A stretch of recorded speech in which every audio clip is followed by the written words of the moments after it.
Hello everybody, welcome to a special episode of Beer Rating with Sean Connors. This is my St. Paddy's Day episode. I was hoping to get something a little bit more Irish, but this will have to do. I'll just crack this open, then we'll talk about it a little bit.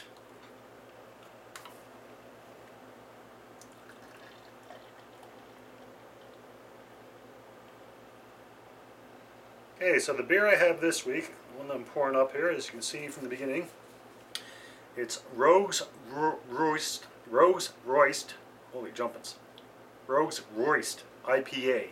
So it's an IPA, Indian Pale Ale, which we know as an IPA it's going to be kind of hoppy. As mentioned in an earlier episodes, basically IPA were invented because the British were in India and they had troops there, and the typical ale that they were drinking at the time wouldn't last till it got to India. It would go skunky. So they added more hops, which basically stabilized the beer. It was a preservative, and it would last till they got to India. So that's where IPA comes from.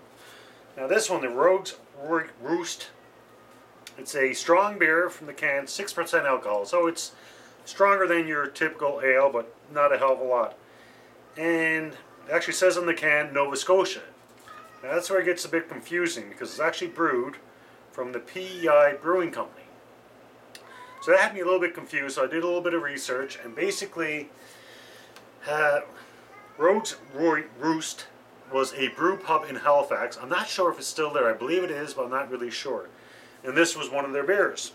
And then the PEI Brewing Company basically took it over, and they started brewing the beer. So came from Halifax, but the company that owns the brew pub in Halifax is now owned by a brewing company in PEI. So there you go. So as you can see, got quite a little bit of head to it. It's not golden, it's almost like a dark straw color. It's an unfiltered beer, so that's why it's a little bit hazy, it's not clear. And they also describe it as bitter, which is to be expected because it's an IPA. And as for taste, they describe it as fruity, woodsy, and mildly citrus. So I'll find out in a minute. The brewing company itself has been around since 2012. However, the original company was actually bought over a couple times. But so the original company started in PEI in 1997, and then it went through a couple different owners, a couple different names, and the PEI Brewing Company was, what did they say, 2012. So let's have a taste here. It's an IPA, so I know it's going to be somewhat bitter, a hoppy taste to it.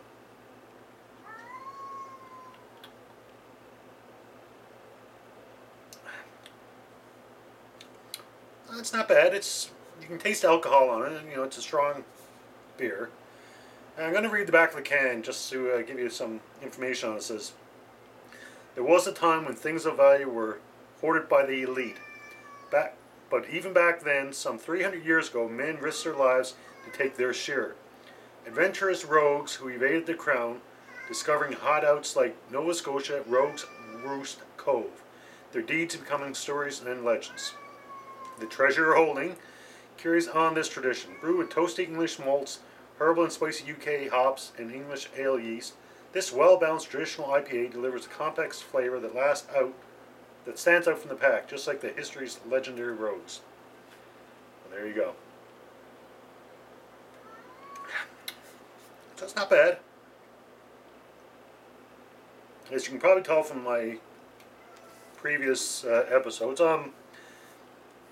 I like my lagers normally a little bit more than my ales. Not totally, but I've always been a bit of a lager guy, so ales take me a little bit to get used to it. However, I am enjoying it.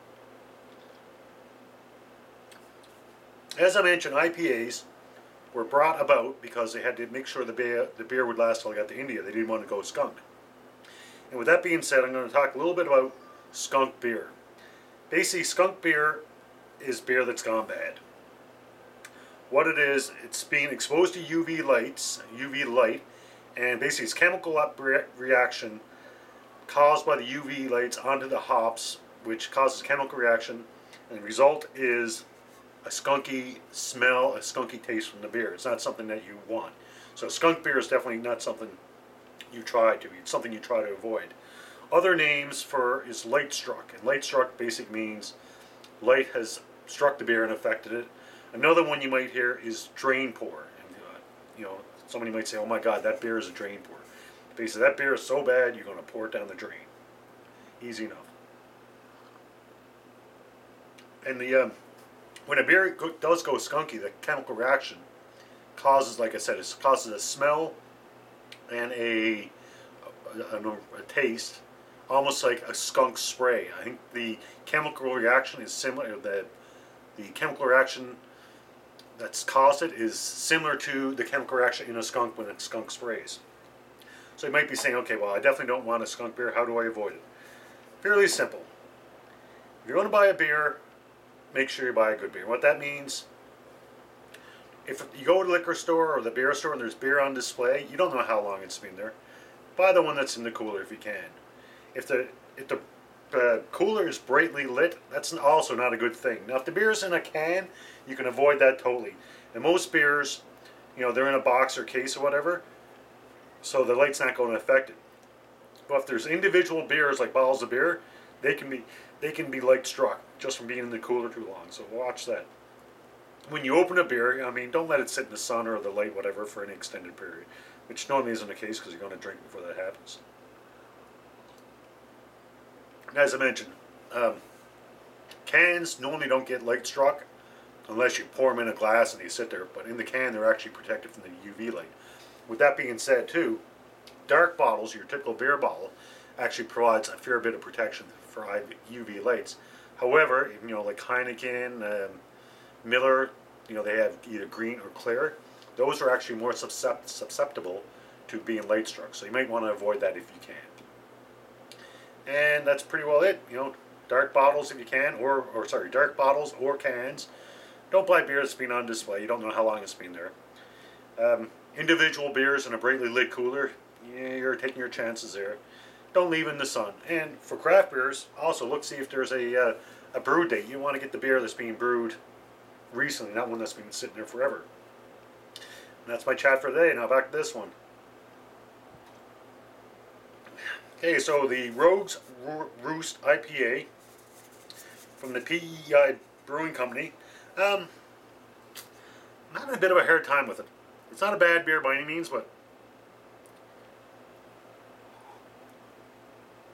it's definitely not one of my favorites. So I'm going to give this a rating, and you can see it seems to be getting a little bit darker. I think I'm going to give it a 2.5. It's a little bit not my cup of tea. So I think a 2.5. I was going to give it a 3, but the more I drink it, the more I'm kind of like, yeah, it's really not my thing. So that's my rating, 2.5. I think that's the lowest one I've given in a while, and the more I drink it, the more I'm comfortable giving it a 2.5. So I hope everybody's having a good St. Patty's Day. I just got a message from a friend of mine, Cindy, in Halifax, and they're downtown Halifax, having a couple brews, so I'm hoping they have one for me. And until next beer out, folks, remember, enjoy responsibly. Cheers.